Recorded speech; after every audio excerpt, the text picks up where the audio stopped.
Do you dip your hip while you're running? Let me show you at least 4 good exercises to help with your stability while running.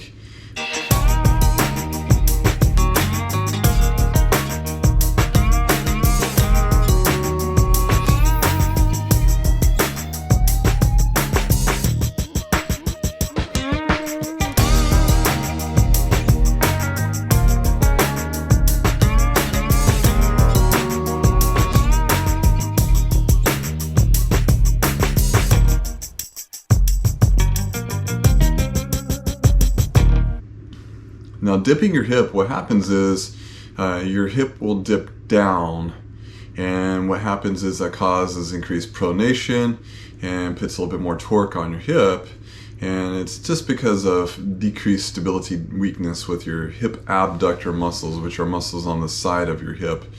And these are very important muscles. They're almost like your shock absorbing type of muscles. And so if your shock absorbers are a little too loose, well, then you're not really getting good shock absorption. There's a little bit of dip whenever you're running, but you want those struts, those springs to be tightened up a little bit more. And so that's what's going to help you out with your stability, especially with your running. The longer you run, the more stable and more endurance you want those muscles to be. So I definitely think, especially if you're going to do running marathons or have any type of speed with running, I think having those muscles strong and doing some weightlifting exercises or doing some body weight exercises are very important for stability while running. If you don't, definitely have to, and if you don't, well, you may start to cause some increased fatigue, especially the more miles you get, you're going to start to lose your form, and so that's going to help out.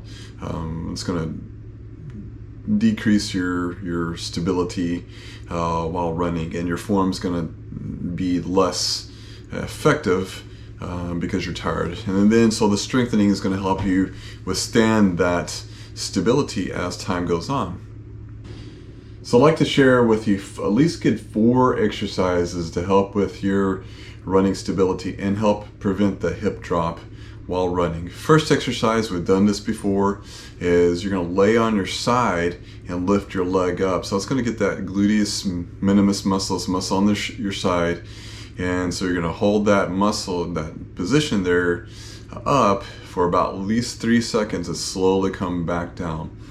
And so when you do this, you want to go nice and slow. Slower the better. That's going to help with improving control with that muscle. And so you're going to lift your leg up, hold it for 3 seconds, and slowly go down.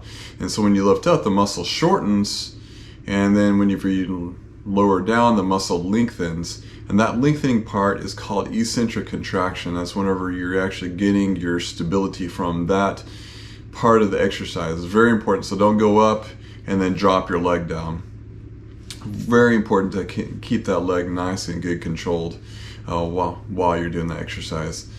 Second exercise you're going to do is you're going to do a side step exercise. And so with this exercise, you're going to slightly bend your knee. You can wrap a band around your knees or around your ankles, and you're going to sidestep. Sidestepping is going to help provide that stability where you need on the side of your hip, and also it's going to help engage those glutes better. And so squatting down just a little bit is going to help engage those glutes a little bit better and help with your strengthening. And you can increase the resistance. There's different resistant bands that you can get while doing this. I've been doing this for a couple of years now. It definitely seemed to help out with your strengthening.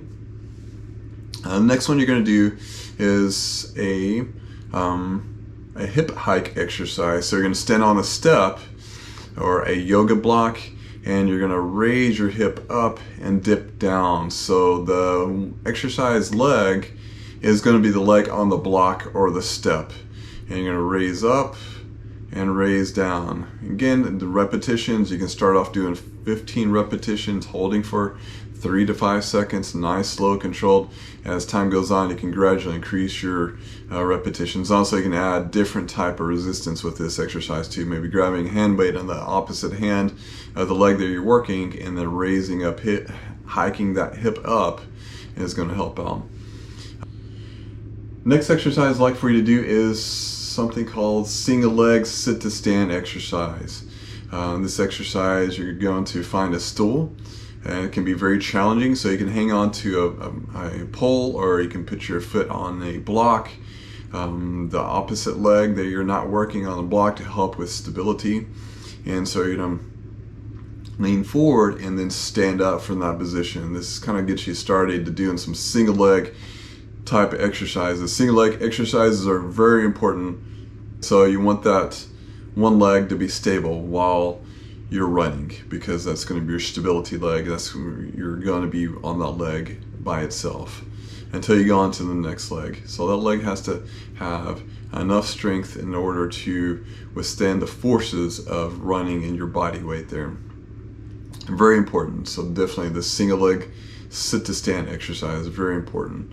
Another thing they can do is work on, when you're running, your gait, is work on driving your knee. What we find with driving your knee forward, that can actually help improve your glute activation, which is very important. We want that good, nice stride, so it's going to help out with your stride if you're driving your knee forward. So you can think of it like when you're running, like you're bouncing a soccer ball on your knee each time, and trying to keep that ball in place from going to the left, going to the right. And again, that's going to help drive that knee forward. It's going to help activate those glutes. And also it's going to help out with your